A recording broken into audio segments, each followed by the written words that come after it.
Hello, welcome for everyone. Hello. Yeah. Hello. Hello. Hello. Hello. Good afternoon. We are so happy to talk to you. Let's start. You can see me? Yes. Okay. Okay. So, hello. My name is Sarita Venâncio. I am a financial controller at Arkema in Brazil and leader of Project Marie. First of all, it's an honor. We have a Professor Cedar here in this meeting. This lecture is very important to all Marie project team here in Brazil. On behalf of Arkema Group, we would like to say thank you to all you who accept our invitation. We have women from Brazil, Argentina, Mexico, China, France, and other countries. Hola, hola, salut, ni hao. In the last year, Hola. hola, in the last year, the Mahi project started with a dream. During a conversation between Maria Netumba and me, Maria is an intern, a tax intern here in Arkema. She is a Congolese and she came to Brazil as a refugee. During this talk, I asked Marie which was her dream. And she said me that her dream was to impact our country through her job. After that, I was thinking in how I could help a woman as a Maria to achieve her full potential. I had an idea to create this project, Project Marie, with help of my colleague Mariana Semergion and with the support of the board of directors in Brazil. Our project became a part of the strategic plan for Arkema in South region. Today, we have a team with 30 members who help a lot to Mahi project improvement. Maria, are you here?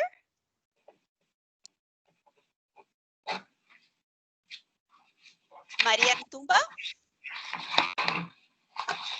Yes, I'm here. Hello, everyone. Hello, Maria. Hello. Could you introduce My yourself? name is Maria Mbuyantumba. I'm 21 years old. Sarita, I'm from. problem. Hello? Hello? Are Can you hear me? Yes, we can hear you. Yes. Ah, thank okay. you. Okay. I'm from Democratic Republic of Congo. I have been living in Brazil for 6 years with, with my whole family, in which we are 6 girls and 1 boy together with our parents. I have been an intern at Arkema since August last year. I study administration and Tecnologia Financeira Management in Anhanguera University and Fayal University.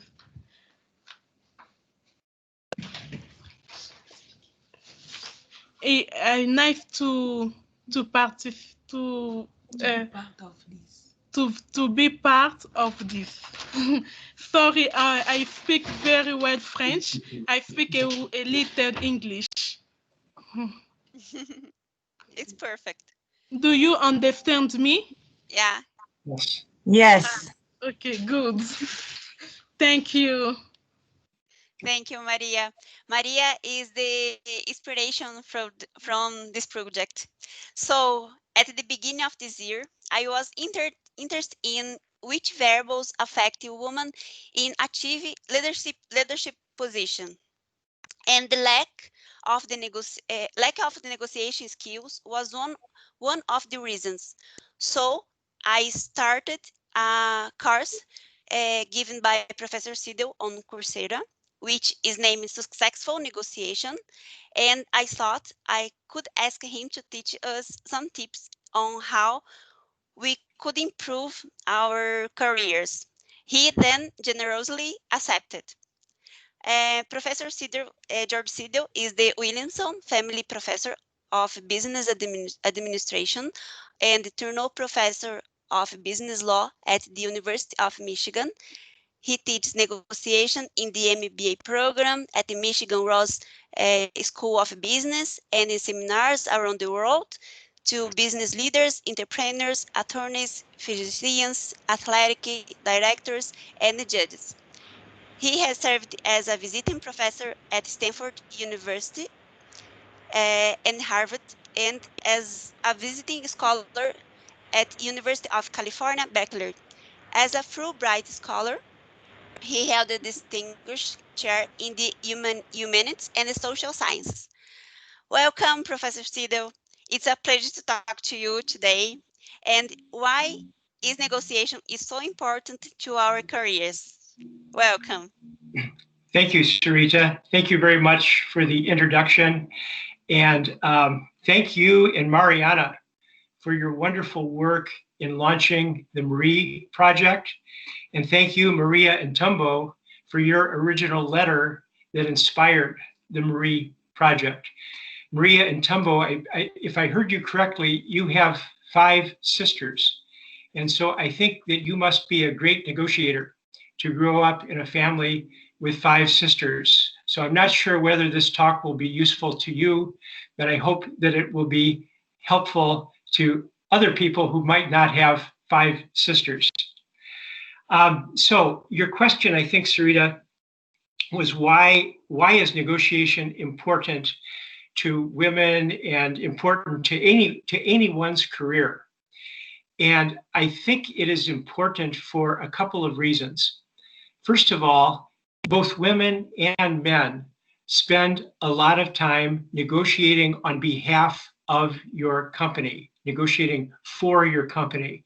Some of you might be involved in negotiating with people outside the company. For example, if you're a purchasing agent, you will be negotiating with suppliers. But you will also be negotiating within the company. Sometimes the most difficult negotiations are the negotiations that take place when you're trying to get a larger budget, when you're trying to get more resources for your team, you're negotiating with other people in the company. So one bucket of your negotiations takes place when you're negotiating as an employee of the company. But the other bucket of negotiations take place when you are negotiating with the company, when you're negotiating, for example, for a promotion or for a salary increase. So that's why negotiation is so important to your career. You want to do a good job when you negotiate for the company, on behalf of the company, but you also want to do a good job when you're negotiating for yourself and trying to get a promotion or a larger salary.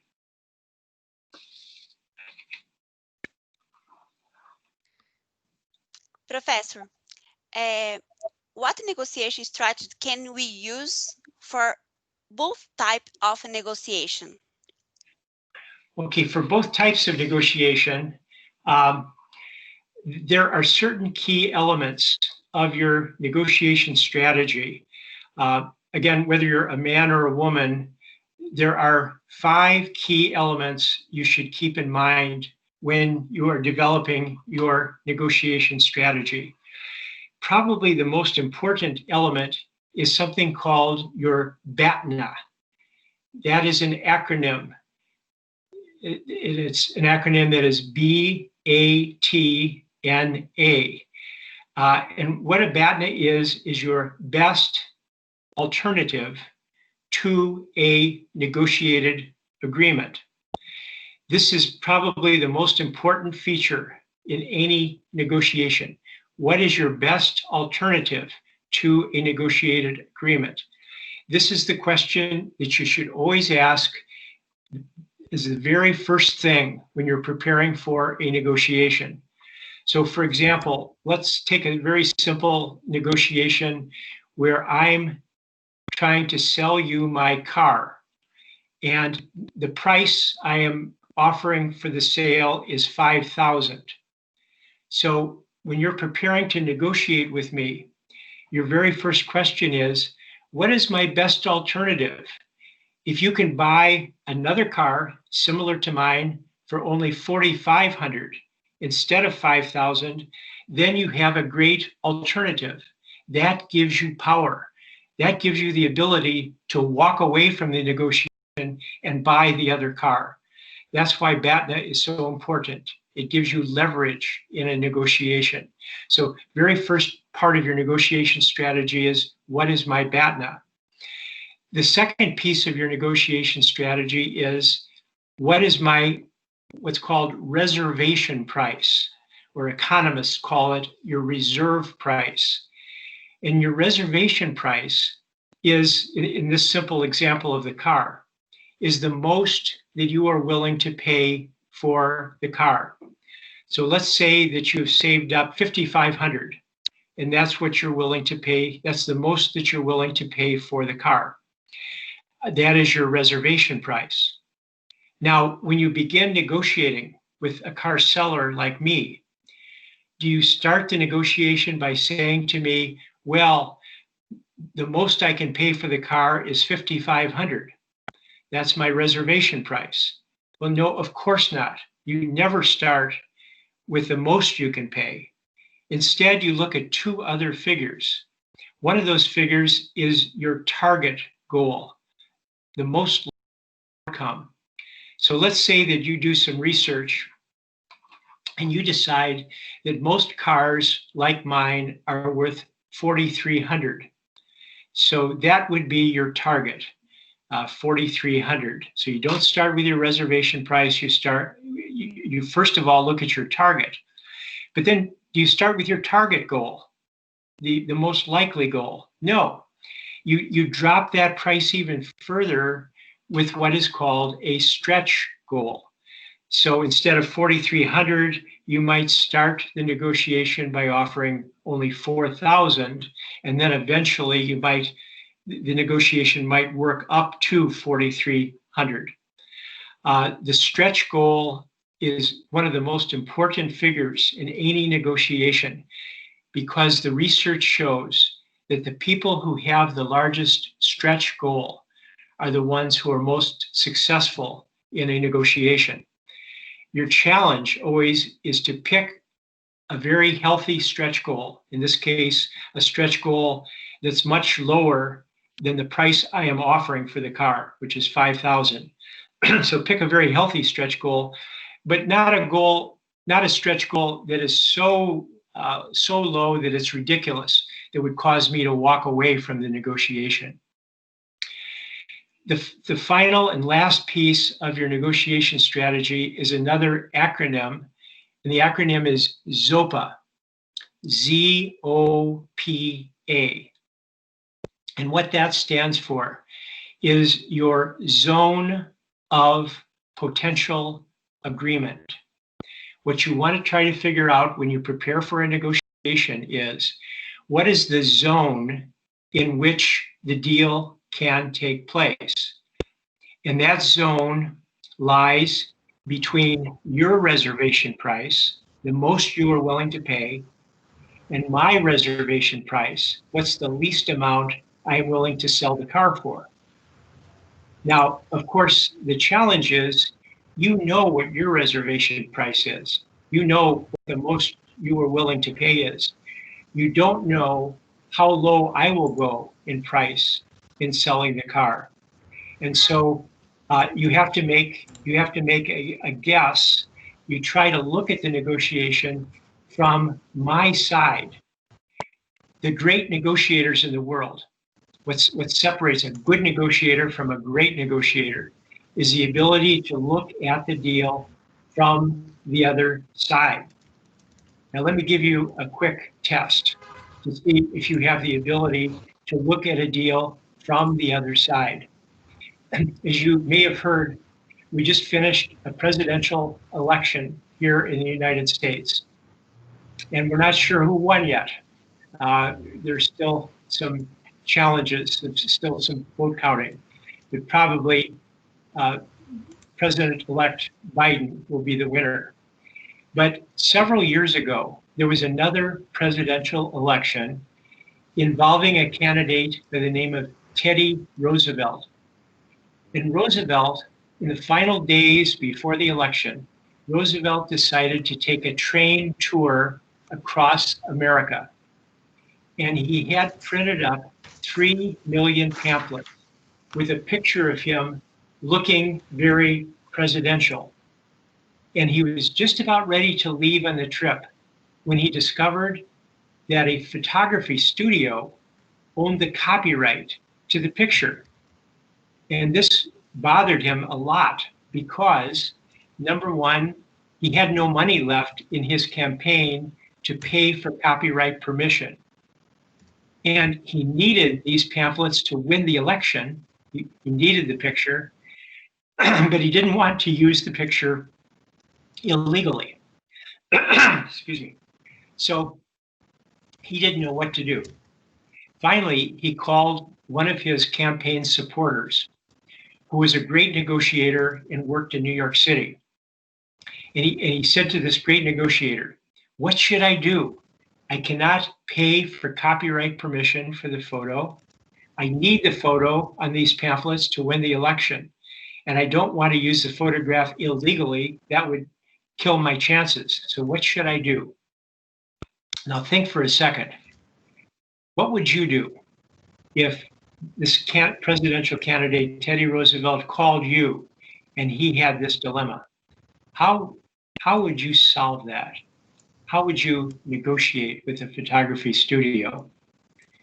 Let me tell you what Roosevelt did, or what the great negotiator did. He sent a cable, a telegram, to the photography studio, and he said, "We are printing pamphlets with a picture of Teddy Roosevelt. This will be a wonderful, wonderful publicity for the photography studio whose photo we use. How much will you pay us to use your photo?" So, and the photography studio sent a telegram back to this great negotiator and said, "We will pay you $350. So look at how that great negotiator turned the situation around by looking at the deal from the perspective of the other side, from the perspective of the photography studio. And that's again what separates a good negotiator from a great negotiator. Instead of Roosevelt paying the studio ended up paying Roosevelt. So those are the 5 key elements of your negotiation strategy. Most important element, what is my BATNA? What is my best alternative? Because that gives you power. And then item number 2, what is your reservation price? In this case, in the car case, what's the most you can pay? You will pay. Number 3, your target. What's a reasonable price for the car? Number 4, what's your stretch goal? You're going to start with, what price are you going to start with? And then finally, try to estimate the zone of potential agreement by looking at the deal from the other side to guess what their reservation price is. So those are the key elements in the negotiation strategy, Sarita. Perfect, Professor. What techniques or skills can we use during a negotiation? Well, there are 3 very basic fundamental skills that I emphasize.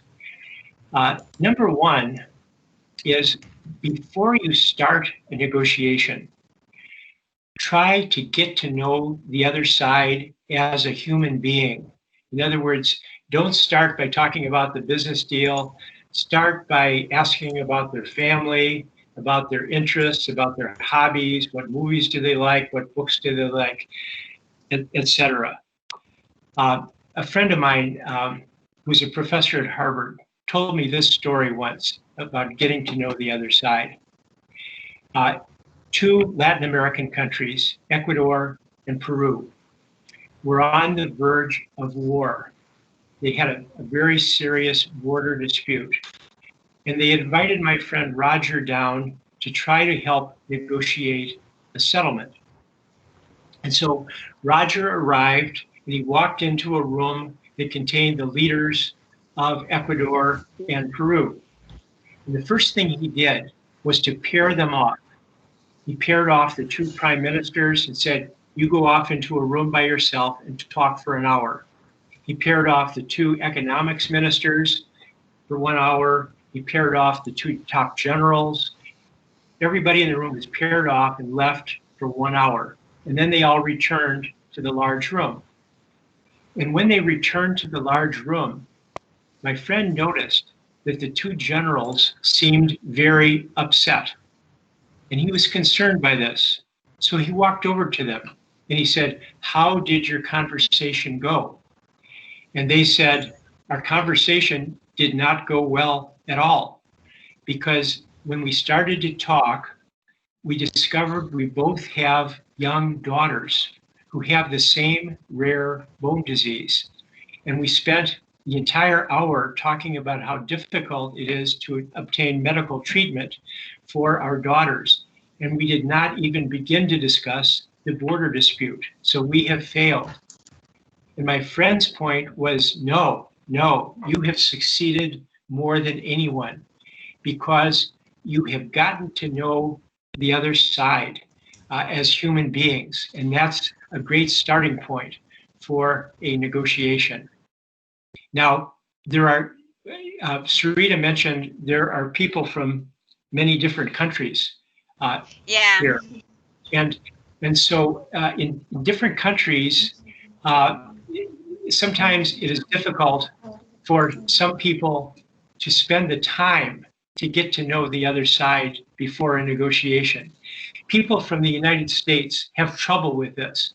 People from the United States like to get right down to business. Our attitude is time is money.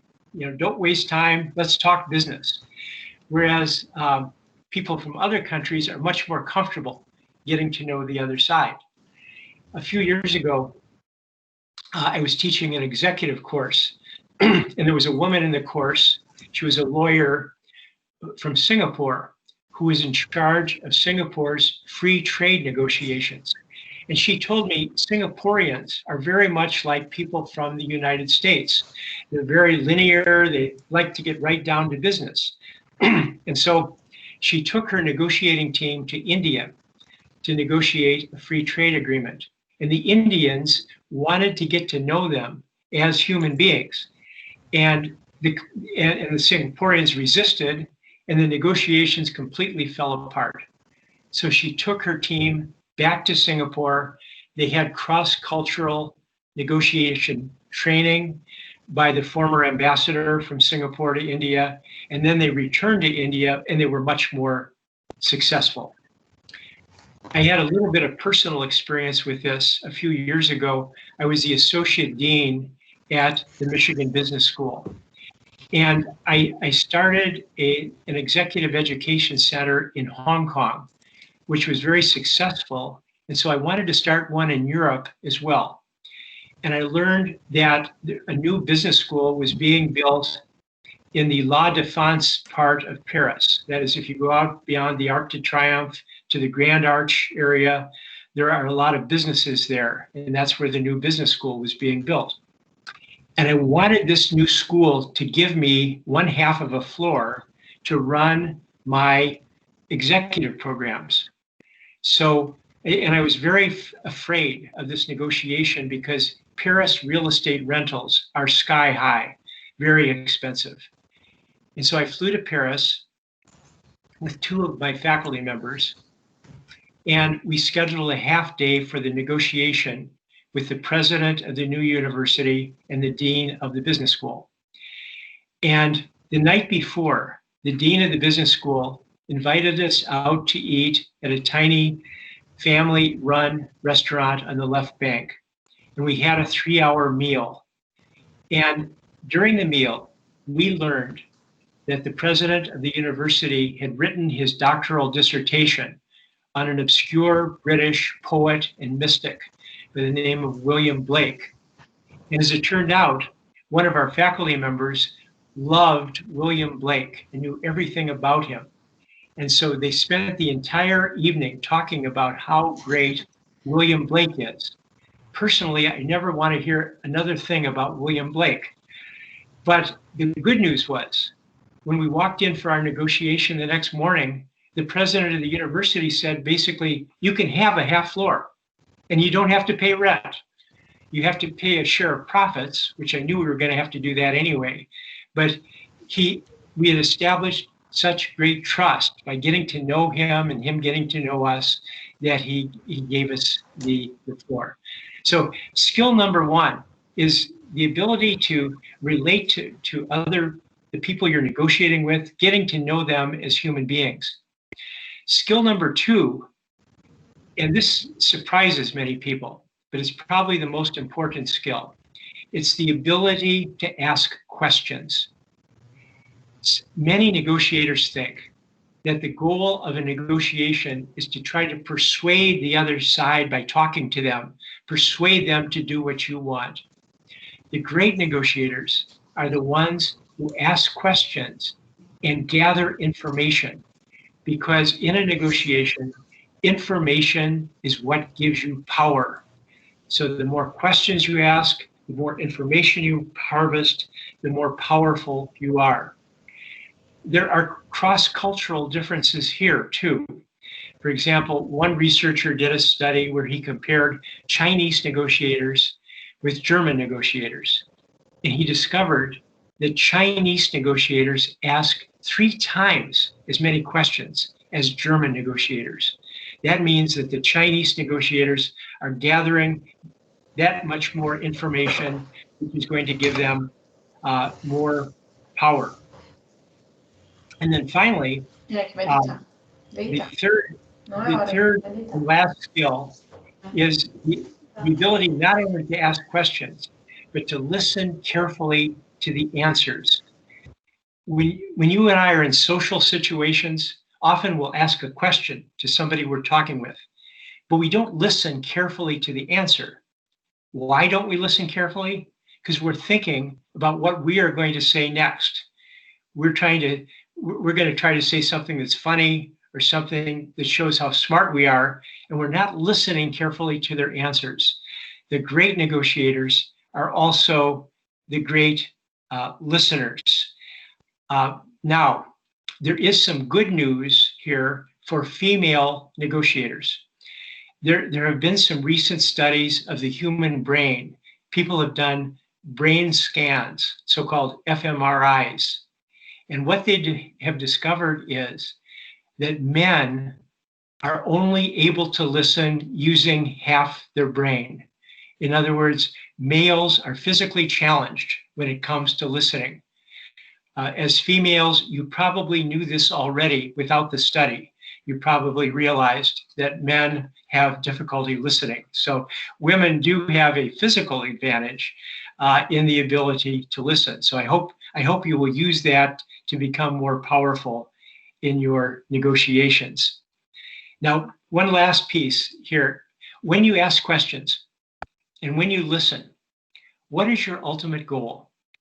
Well, your ultimate goal is to try to find out the interests of the other side, as opposed to their positions. Their position might be asking them, what do you want? Like if I'm selling my car to you, you might say, what do you want for the car? That's my position. I want 5,000. But instead of focusing on positions, try to find my interests. Why are you selling your car? Why are you doing this? Because if you can locate my interests might match your interests, and we might be able to come up with a solution that benefits both sides, which is called a so-called win-win solution. So when you're asking questions, very important, focus on why they are entering into the negotiations. Why do they want what they're asking for rather than what they want? So, Sarita, those are the three main skills I would emphasize: getting to know the other side, the ability to ask questions, and the ability to listen carefully to the answers. Thank you, Professor. Here in Brazil, you use it to talk about personal things before negotiating. Well, the last time when I taught in Brazil, in Sao Paulo, that's one thing I noticed very much, that the Brazilians are right at the very top in terms of the ability to getting to know the other side. When I gave the class negotiation exercises, they were very good at not jumping right into the business part of the negotiation, but getting to know the other side as human beings. In fact, I sort of sense that Brazilians love to negotiate.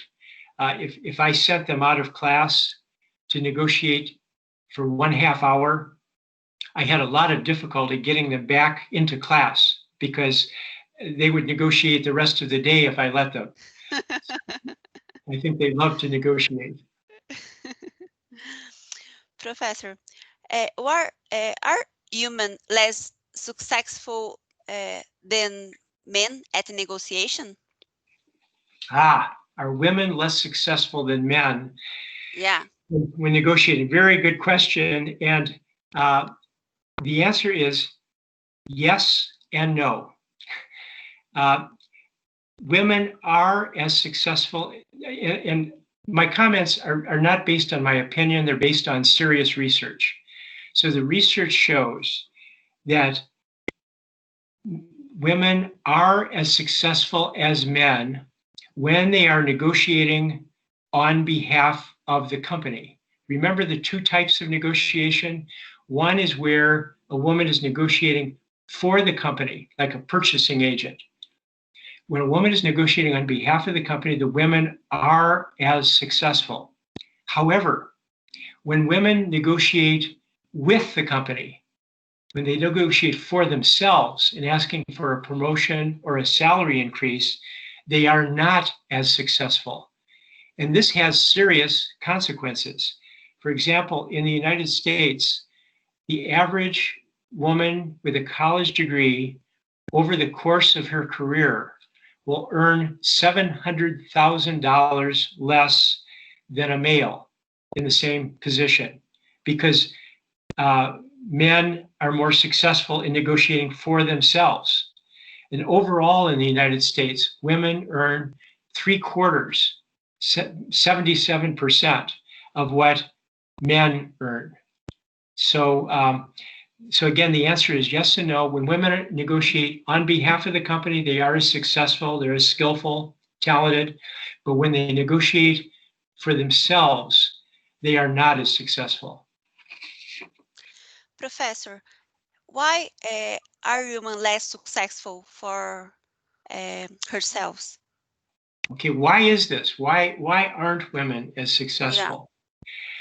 Yeah. I think there are two main reasons. Number one, there is in some companies there is outright conscious discrimination. You might have a man who a woman would go to a male supervisor and say, "Can I have a raise? Can I make as much as the men do?" And the supervisor might say, "Well, no, you're a woman. Men need a higher salary to support their families." They might say something discriminatory about that. And that is why the Marie Project is so important. When I looked at what Marie is doing, when I looked at what is happening at Arkema, I think it's just wonderful that you've developed this project and that you have the strong support of the company to try to eliminate this conscious discrimination. But at some companies, that still exists, even though it's against the law, but people still do it. The other reason why women are not as successful as men is that there is an unconscious bias that affects women. And the bias is this. Why do men make more? Because they are more willing, more likely to negotiate for a salary or promotion. Now, why is that? Why are men more likely to negotiate? Well, I think there are a couple of reasons. The first reason is that women in general are socialized to think about the needs of others rather than their own needs. Women are nice. They're nicer than men, socialized to help others. So one reason is women just don't push their own interest. They think more of others than they do about themselves. And again, this is all based on research. This is not my opinion. The other reason why women are less likely to negotiate is that often women are punished when they negotiate, because women who try to negotiate are viewed as too aggressive. And when women are too aggressive, they are often punished by other people, not only by men, they're punished by women also. If a woman is too aggressive in asking for a salary increase and goes to a woman supervisor, the woman supervisor might punish her as well. And what form does this punishment take?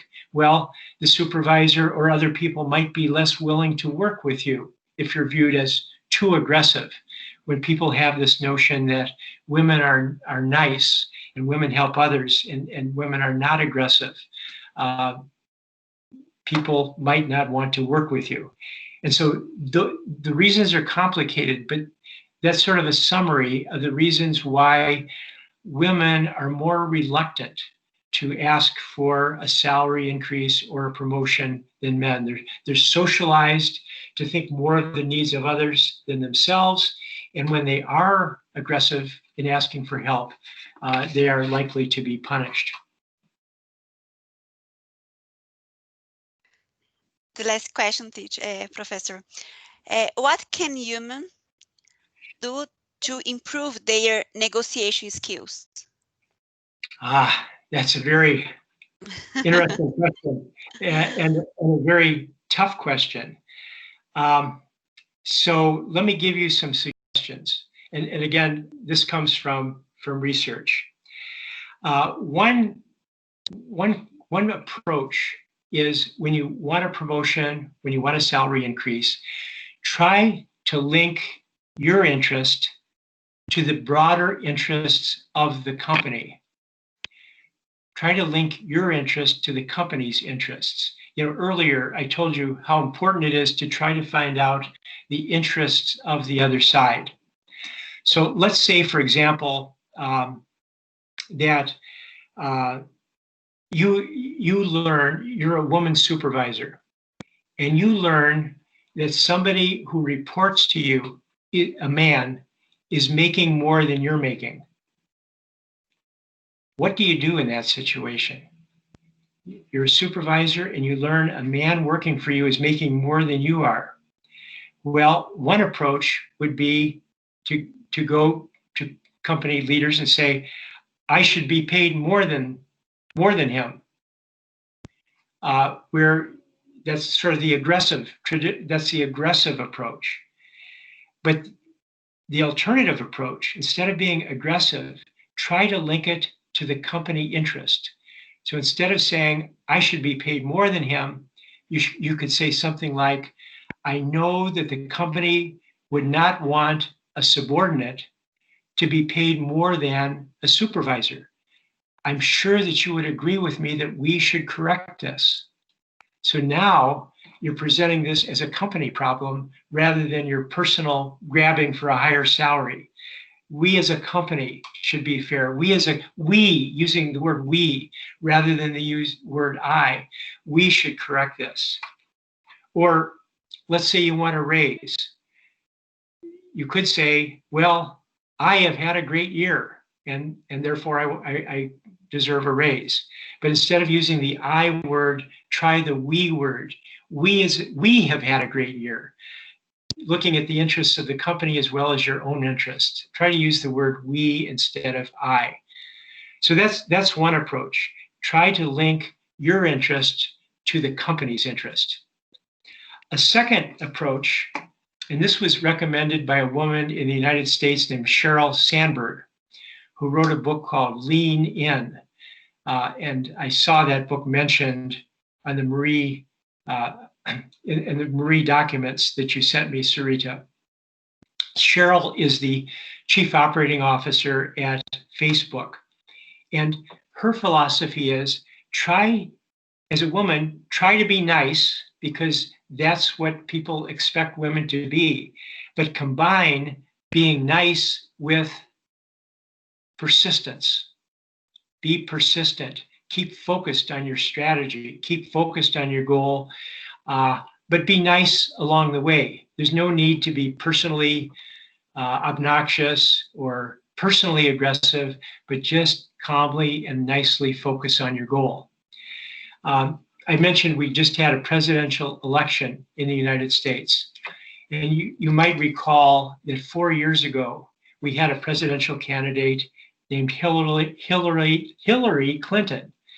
And Hillary was very talented, very bright, but she was also viewed as being very aggressive.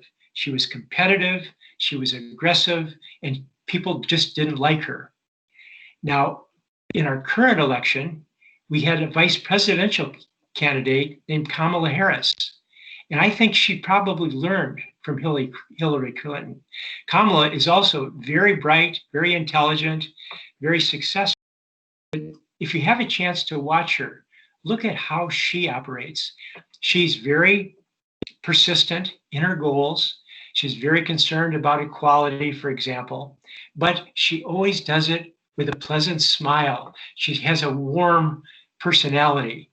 She does it in a friendly way, but she doesn't give up on her goals. She keeps hammering on how important equality is, but she combines her nice personality with a focus on what she wants to achieve.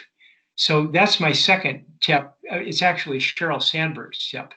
Try to combine niceness with persistence, and think of the difference. If you've seen these two women, think of the difference between Hillary Clinton and Kamala Harris. A third suggestion is to try to be positive whenever you can, to show that you want the company to succeed. So let's say you're asking for a promotion. I wouldn't say, I want a promotion because I'm tired on my current job. That sounds sort of negative. Instead of that, saying, I would love to have a promotion because I'm looking for a new challenge. I'm looking for other ways that I can help the company. So try to be positive. And again, link your interest to the interest of the company. And then my final tip would be to try to prepare as much as possible for a negotiation, and especially bring in a lot of facts. Gather facts. Let's say you're asking your supervisor for a raise. Tell the supervisor how many people you trained over the past year. What did your immediate boss say about you that was positive in your performance review? How much are other people in the company paid who are in similar positions? What skills have you developed prior after you received feedback in the past? On the basis of that feedback, what skills did you develop? And what unique skills do you bring to the company that other people might not have? Those are the kinds of questions you should focus on when you're preparing for negotiation. Try to bring in as many facts as possible. So those are the major tips I have, Sarita.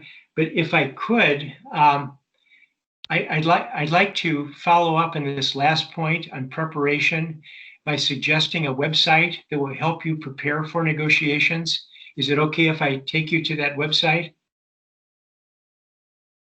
Sarita? I can see the website yet, Professor. Oh, okay. Can you see it now? Okay, I've got the Google screen up and now. It's loading. You can see a Google's. Now I can see. Okay, so what I would recommend on this last point, preparing for negotiation, if you go to Google and type in the words negotiation planner. Negotiation planner, those are the two key words. And what will come up right away, the top item, is something called, a website I've developed called Negotiation Planner. Here's the website. And this website has several tools that you can use when planning for negotiation. The most important tool is the first one that is called Negotiation Planner. And this gives you the key questions that you should ask when preparing for negotiation. What are my goals? What are the best alternatives? That's your BATNA. What issues are likely to arise apart from price? What are the questions relating to price? And there's some other questions that we didn't have time to talk about. But those are the main questions that you should address when preparing for a negotiation. Now, let me show you the other tools at this website. One of these tools is called Negotiation Style. And you can use this tool to try to determine what your negotiation style is. This is very useful when you're negotiating with somebody from another culture, because you can analyze your own style and then analyze their style and see where there are gaps between the two. And you can focus on those gaps to try to improve your negotiation. There is something called a power tool. And basically what this tool does is to try to help you build your BATNA, because remember, your BATNA is what gives you power, that gives you leverage. And this shows you how to build a stronger BATNA. There are a number of psychological tools you can use, and I've summarized them here under negotiation psychological tools. There are ethical questions that you should consider. Some of these are required by law. Others are voluntary ethical standards. There are questions that arise when you negotiate through an agent. There's something called life goals. I want to return to that. And then finally, there are two tools that help you review your success or failures after you've finished a negotiation. It's sort of a checklist on what you did, what you didn't do, and how you can improve. So those are the tools, and I'll come back to life goals in a second. But at this website, you'll also find a short, you'll find a reference to the course that Sarita mentioned. And the course is offered in English, it's offered in Portuguese, and it's offered in Spanish. So if you go to this website, you can just click and it'll take you right to the course. So here's the Portuguese version of the course. So that's the free course, and that course includes a negotiation. So I think it's very useful for you to practice your negotiation skills through courses like this. So in addition to the negotiation course, there's there's a book called Negotiating for Success. And this book is available in English, Chinese, French, Portuguese, Russian, and Spanish. Here's the Portuguese version, and you can see I've tried to keep the price very low. The Kindle version is $6.49, and I donate my royalties to the university, so I'm not trying to sell books here. But this gives you a summary of what is covered in the course. And in addition to the book, this website, Sarita mentioned that some of you are from China, and this website is also available in Chinese. So these are the tools that I hope will be useful in your future negotiations. Let me go back to this link to life goals. I was introduced to life goals analysis a few years ago when the American Bar Association asked me to give a talk at one of their annual meetings. And I was very honored because they paired me with a person who's considered the world's leading mediator, a guy named John Wade. And I was very curious to see what John Wade was going to say. And what he talked about was the importance when you're in a negotiation, including a dispute negotiation, of thinking more broadly about your life goals, such as what are your family goals, what are your retirement goals, what are your relationship goals, etc. And he gave this example. He said, where he worked in Sydney, Australia, a Chinese couple was obtaining a divorce. The husband was a very prominent doctor. He was very successful. He had a high position in the profession. He had a huge income. He had a large number of prominent friends. His wife was very unsuccessful. She had very few friends. She tried to start a business, but she was unsuccessful. So they were getting a divorce. They divided up most of their assets. They got down to their last $50,000, and they couldn't agree on how to split the last $50,000. So they invited my friend in to try to mediate a resolution. And the first thing he did was, I want you two to sit down privately and think of your life goals. Think of this dispute in light of your life goals. So the wife did that. The husband, the prominent doctor, refused to do that. Okay. They eventually agreed on how to split the $50,000. Came time for their divorce. They walked into the divorce courtroom. On one side of the courtroom was the prominent doctor sitting with many of his friends. They were laughing, they were very loud, they were very happy for him. On the other side of the courtroom sat the wife with a couple of her friends quietly. The judge heard the case, pronounced them divorced, and the husband and his friends walked out of the courtroom, turned right down the street toward one of the fanciest restaurants in Sydney, Australia. The wife walked quietly out of the courtroom by herself. And as she walked out of the courtroom, she turned to the husband's attorney and she said, "Now it is time to get even." The wife walked out of the courtroom. She turned left to the office of the Sydney Medical Society. She walked in and she said, "I want to file a complaint against a doctor. Is this the place?" And they said, "Yes." And she said, "Well, number one, this doctor, who's my ex-husband, illegally performed an abortion on me. And number two, this doctor has illegally been sending drugs to his relatives in China." She destroyed him. He lost his medical license. He lost his high positions. He lost his income. His friends abandoned him. He was destroyed. And one of the main reasons why he was destroyed, rather than being reasonable and friendly and splitting the assets and thinking in terms of his life goals, the bigger picture, he fought to the end and it destroyed him.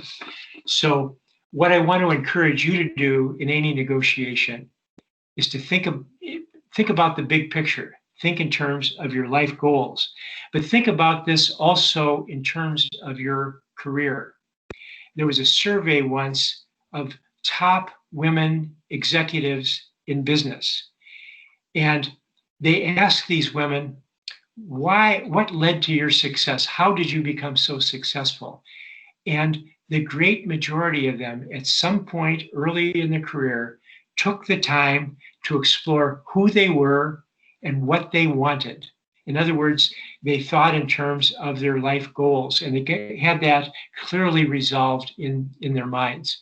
So that's what I want to encourage you to do also, beyond specific negotiations.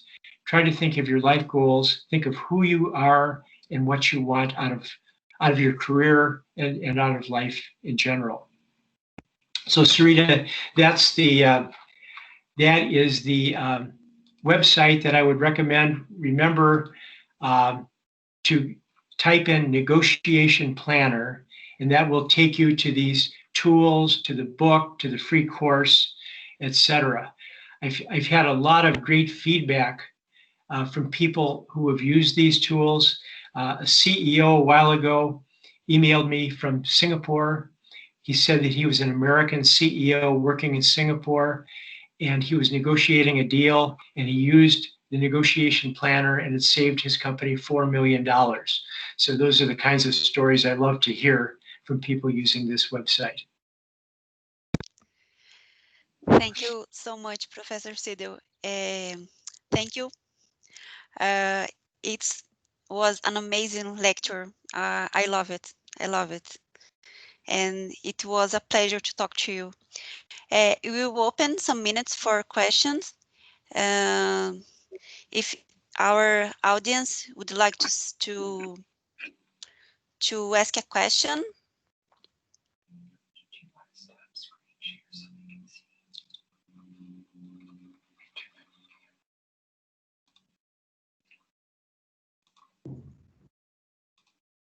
Or write a question. Hi, Sarita. This is Nancy Karate in the U.S. Hi, George. Thanks so much for doing this. My question for you is women, a lot of times we are also burdened with the family commitments when we're negotiating new positions. So it's not always just about the salary piece of a job. Do you have any recommendations or suggestions that when women, and I would reference this more towards women who have families, of how they can negotiate from a place of strength, knowing that, oh, well, as long as I can get this, that I always feel like for myself personally that you negotiate almost from a little bit of a weakness because you know you have this big piece on the side that you're trying to balance that, and it's like, well, hey, if I can at least get this, then I don't care about the money, or whatever those other negotiables are that I think are more relevant towards women than, say, men. Yeah. Did you say your name is Nancy? Yes. Yeah. So Nancy, there are a couple of issues you're raising. One is a big issue that affects both men and women. Sometimes people become so fixated on one issue during a negotiation, such as salary. They forget that there might be other issues which are at least as important as salary, and maybe you won't be successful on the salary front, but maybe in terms of where you are assigned, your job responsibilities, the ability to have flexible time, etc., should be thrown into the negotiation mix. So that's one broad issue that affects both men and women. The issue that you're raising, family responsibilities, sad to say, it's a fact of life, it seems, that in most families, women tend to be primary caregivers. And so that does add additional responsibilities that affects your career as well. And the key advice that I've seen along this front is, it goes back to what we were talking about earlier. Try to link your personal interest in, let's say, a more flexible work schedule so you can benefit your family. Try to link your personal interest to a company interest. So in this case, try to negotiate with a company for a change in company policy for not only you, but for other women, or men are, some men are very active in childcare, for men too. But instead of saying, I hope you can accommodate me, what can we do to make our company policy more friendly to women who have these responsibilities? It changes this from I to we, and how can we do this to improve the company, to improve our ability to recruit the best talent, to improve the job environments so that people are most productive. I hope that makes sense. It does. Thank you. Okay. Kristen, do you have a question? Kristen Yes, Lai? I do. Yes. Hi, my name is Kristen Lai. I'm actually also from the U.S. I reside in the U.S. So I have my culture. Like I also I'm Asian as well. So I a little bit of both sides going on. I got a question in terms of we're doing the actual negotiations. From my personal experience, a lot of times is we go into these negotiations, and you start to see some aggression going on. Like people get angry, and I guess like for me personally, I just don't know how to respond to that. And it seems like we kind of get stuck in this mode of, okay, like we're at an impasse and someone's really angry, they're really emotional. Is there a way to kind of get around that impasse and just kind of keep the negotiation going? Thank you. Yeah, very, very good question. And it's an awkward situation if you are under control of your emotions and the other person isn't. And it's difficult. There's no silver bullet answer, but the general advice I would give is try to continue to follow Sheryl Sandberg's advice. Try to continue to be nice. Don't respond with anger, but also try to be persistent. And I know it's easier said than done, but try to bring them back to the focus of what you're asking for, and try to bring them back to the notion that what you're asking for might have a benefit not only for you, but for the company as well. There was a study that was done several years ago involving a group of lawyers, and they gave the lawyers some mock negotiations. And many of the lawyers were loud, aggressive. They showed anger during the negotiation. One of the negotiators was a woman lawyer who was very calm, very quiet, but she kept focusing on her goals. And when you look at the results of those negotiations, she beat up on the loud, aggressive men because she was very focused on her strategy. She didn't let the anger distract her. And again, it's never easy dealing with somebody who's angry, but that's the best advice I can give. Thank you very much. We will read just more one question, and after the meeting, I will send it to Professor the other question that we have. Carla Caroni, I have a question. How do you know when it's time to stop a negotiation and just move on? Well, of course, if you knew what the other side's reservation price was, and if you knew there was no overlap between their price and your price, there was no zone of potential agreement, then you would definitely move on. But often it's very difficult to tell whether they might be bluffing about their reservation price, or whether you have truly reached the end of the negotiation. I really can't give you a general answer to that. It depends on each situation. You'd have to analyze the facts in each situation. But just one other point, remember that the end of a specific negotiation session might not be the end of the negotiation. hopefully you'll be able to, after your specific negotiation, hopefully you'll be able to reflect on that. What did I do good? How can I improve? What was missing?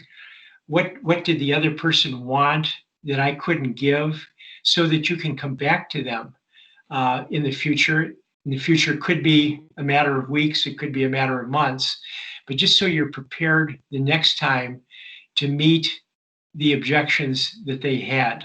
It's a matter of leaving the negotiation, but also immediately starting to prepare for the future. If they tell you, for instance, that you don't yet have the skills necessary for the promotion, during that negotiation, ask them, well, what specifically are those skills? How can I benefit the company by developing the skills in the best way possible? And what you're doing then is setting the stage for your next negotiation, which hopefully will be successful. Thank you. Thank you, Professor Sidhu, for your generosity, for this amazing lecture. Thank you for everyone who attended this lecture. Thank you. Thank you so much. Thank you, and best wishes for success with the Marie Project. It's a wonderful initiative. And thank you for inviting me. Thank you so much. Thank you. Thank you so much. Thank you. Bye bye. Thank you. Bye bye. Thank you. Thank you very much. so much. Thank you. Bye. Thank Thank you. you. Thank you. Bye-bye. Thank you. Boa tarde. Good evening. Zai Jen. Attendez, le son fait. Hasta luego. Adiós. Adiós.